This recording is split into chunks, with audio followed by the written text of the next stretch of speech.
진짜 문제는 두 세대가 서로 보이는 구조에 있다는 것인데요. 옆쪽의 세대가 바로 보이게 되겠죠. 바로 옆에 있는 다용도실의 창문에서도 창문을 열고 밖으로 내다본다면 이렇게 반대쪽의 주방과 다용도실에 보이는 구조에 있는데요. 84B 타입은 주방 창문이 아예 없습니다. 환기 성능이 괜찮을지 우려가 됩니다. 이 삼성의 7065 식기세척기는 낮은 등급의 식기세척기에 속한 모델이었는데 그래도 이 아파트의 가격을 생각한다면 이것보다는 좋은 모델을 넣어줬어야 될 것 같습니다. 안녕하세요, 실거주 부동산입니다. 전체적으로 84 타입까지 도면을 살펴보고 3D 모델링을 해보면서 가장 아쉬웠던 점은 방의 크기였습니다. 최근에 분양을 진행했던 다른 아파트들보다 방의 크기가 전반적으로 작은 편이기 때문에 가구를 구성할 때 신경 써야 될 것 같습니다.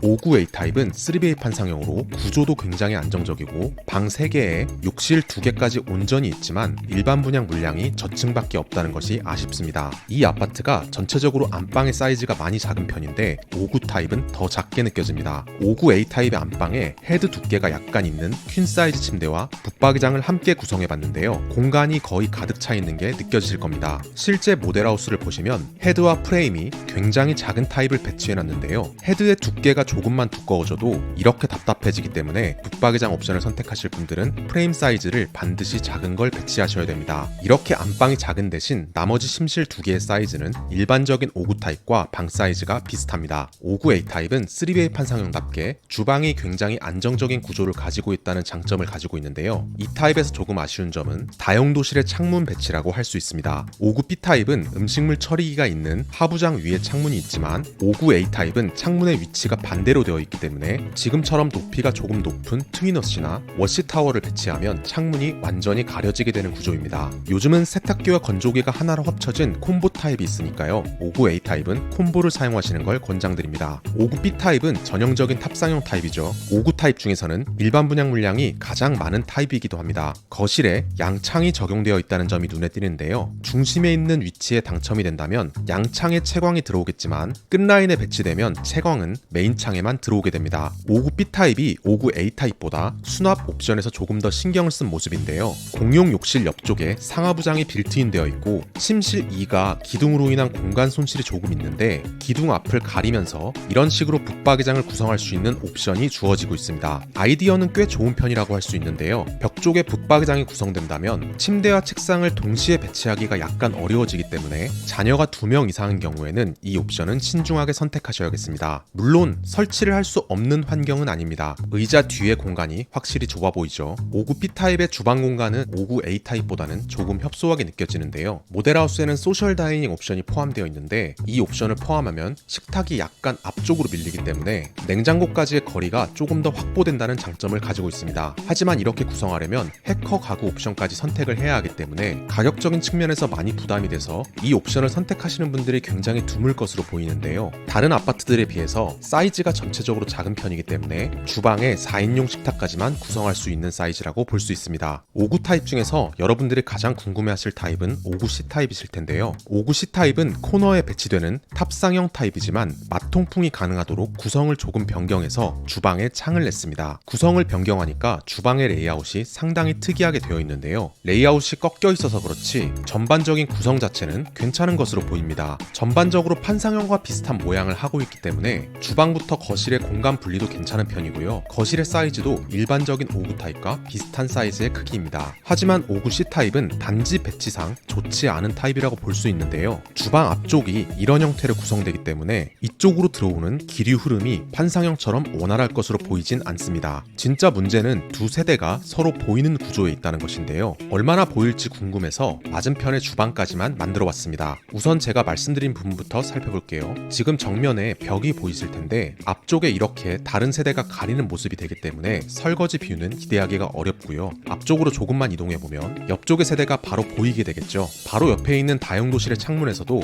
창문을 열고 밖으로 내다본다면 이렇게 반대쪽의 주방과 다용도실이 보이는 구조에 있는데요. 이렇게 어느 정도의 사생활 침해를 가질 수 있기 때문에 59C 타입에서는 주방 창과 다용도실 창은 사생활 보호 필름을 부착하는 것이 좋겠습니다. 가격대가 높은 아파트이다 보니 이런 부분은 좀 아쉽게 느껴집니다. 84 타입도 살펴보겠습니다. 84A 타입은 4베이 판상형 구조로 전반적인 공간 구성은 굉장히 훌륭한 편입니다. 모델하우스에서는 알파룸과 드레스룸이 확장된 모습만 볼 수 있었는데요. 공간 구성이 어느 정도인지 예측하고 싶어서 기본 타입을 모델링해봤습니다. 기본적인 평면도부터 살펴보시면 알파룸의 사이즈가 방으로서는 활용이 거의 불가능한 사이즈인데요. 문이 슬라이딩이 아니라 여닫이 형태가 들어가기 때문에 안쪽의 공간도 더 좁은 편입니다. 그런데 실제 모델링을 해서 살펴보니까 여기에 팬트리장만 구성하면 실용적으로 활용할 수 있는 공간이었는데요. 넓은 창고 공간이 있다면 여기에 잡동사니들을 충분히 보관할 수 있으니 개인적으로는 확장하지 않은 형태가 조금 더 마음에 드는 것 같았습니다. 다만 이렇게 되면 드레스룸이 조금 좁아진다는 단점이 있겠지만 이것은 어차피 붙박이장 구성으로 어느 정도 해결할 수 있으니까 의류가 정말 많은 분이 아니라면 기본 구성도 충분히 권장할 만합니다. 안방의 경우에는 붙박이장을 구성할 경우 아무래도 5구 타입보다는 공간의 여유가 조금 더 있습니다. 그렇다고 하더라도 다른 아파트들보다 방의 사이즈가 좁은 편이기 때문에 침대 헤드를 호텔형까지는 구성하기 어려운 공간이고 최대한 헤드가 작은 타입을 배치해야 공간을 조금이라도 더 넓게 쓸 수 있습니다. 84 타입에서 진짜 문제는 두 방의 사이즈입니다. 도면상 두 방의 크기가 5구 타입과 거의 동일한 크기인데요. 두 방 모두 침대와 책상을 배치할 수 있는 공간이긴 하지만 84 타입 치고는 방의 크기가 많이 답답하게 느껴집니다. 분양가 대비 공간 만족도가 낮은 편이라고 볼 수 있습니다. 84B 타입은 구조적으로도 기능적으로도 아쉬운 점이 더 많습니다. 4베이 타입이긴 한데 탑상형 타입입니다. 저는 개인적으로 배치상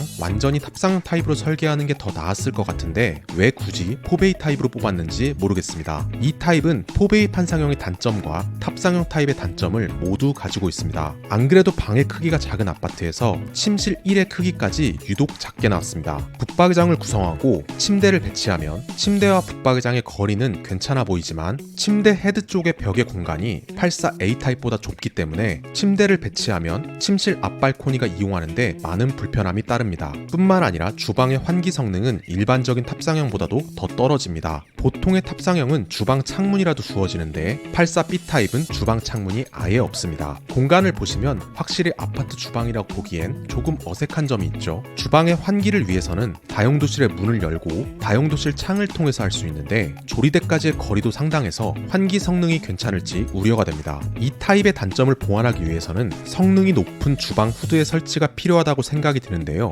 기본형의 후드는 하츠의 DAC90S라는 제품이 들어가고 주방의 고급화 옵션을 선택하면 하츠의 엘리카 스파 플러스라는 제품이 들어갑니다. 이 두 제품은 풍량을 조절할 수 있는 단계의 차이는 있지만 사실 최대 풍량이 510으로 동일해서 이렇게 창문이 없는 주방에는 환기가 조금 부족하게 느껴질 수 있는데요. 하츠의 동일 모델 중에서 최대 풍량이 680까지 가능한 벽부형 후드를 설치하시는 걸 추천드립니다. 여러모로 아쉬운 타입이지만 그만큼 경쟁률이 낮을 것으로 예상되기 때문에 가점이 낮으신 분들이라면 이 타입을 지원하면 좋을 것 같고요. 이렇게 환기에 대한 단점만 보완한다면 4베이 타입의 채광은 가지고 있는 세대이기 때문에 나름 괜찮은 세대라고 볼 수 있습니다. 84C 타입은 오히려 탑상형 타입이기 때문에 84B보다는 나았다고 느껴졌는데요. 84C도 59B처럼 거실이 양창의 구조로 되어 있고 주방에 환기가 가능한 창문이 있기 때문에 84B보다 주방이나 거실의 환기 성능은 괜찮을 것으로 보입니다. 거기다가 84C 타입은 84B보다 침실의 크기도 더 크기 때문에 헤드형 침대를 배치하기에도 조금 더 넉넉했고요. 드레스룸 공간도 84B 타입과 절대적인 크기가 비슷합니다. 거기에 더해서 현관 쪽에 팬트리 공간도 가지고 있는데요. 아쉬운 점은 다용도실의 크기가 조금 협소하다는 것입니다. 다용도실 반대쪽에 수납을 위한 장식장이 짜여지기 때문에 안 그래도 작은 다용도실에 공간 침해가 조금 되는 형태이고 다용도실의 도어도 슬라이드 도어가 아니기 때문에 다용도실의 공간이 확실히 협소한 편입니다. 게다가 다용도실에 창문이 따로 없기 때문에 다용도실의 환기도 신경 써야 되고 환기 자체도 주방 창을 통해서만 이루어져야 됩니다. 84B 타입과 C 타입이 적절히 섞였으면 좋았을 텐데 이런 부분은 아쉽다고 느껴집니다. 이 아파트의 전체적인 부분을 살펴봤을 때 인테리어와 옵션의 구성상 주방의 가구 구성이나 타일과 같은 부분들은 고급화 옵션이 잘 구성되어 있는데 조명의 옵션이 다소 약한 편이었습니다. 천장의 경우에도 리니어 조명만 옵션으로 구성되어 있는데 소파 뒷벽이나 아트월 조명, 커튼박스의 조명은 공간도 마련되지 않았습니다. 아쉬운 것은 주방의 가전도 마찬가지였는데요. 인덕션의 경우에는 기본 제공되는 인덕션의 사양도 그리고 플렉스 사양으로 꽤 준수한 편이었지만 식기세척기와 오븐이 지나치게 구형을 사용하고 있습니다. 이 삼성의 7065 식기세척기는 제가 작년에 리뷰했던 아파트들에서도 낮은 등급의 식기세척기에 속한 모델이었는데 이 제품이 선택 사양으로 들어가 있습니다. 아무래도 이 두 제품이 도매에서 마진이 가장 큰 제품이었을 것 같은데 그래도 이 아파트의 가격을 생각한다면 이것보다는 좋은 모델을 넣어줬어야 될 것 같습니다. 가구의 고급화 옵션은 잘 만들었지만 기본적으로 방의 크기가 작은 편이고 옵션의 가격도 꽤 높은 편이기 때문에 확실히 아쉬운 점이 많았다는 생각이 들었습니다. 만약 이 아파트에 당첨되신 분들이라면 옵션까지 생각한다면 비용도 상당하기 때문에 자금적으로 여유가 있는 상태에서 청약을 지원하는 것이 좋을 것 같습니다. 그럼 다음에 더 좋은 실거주 분석으로 돌아오도록 하겠습니다. 감사합니다.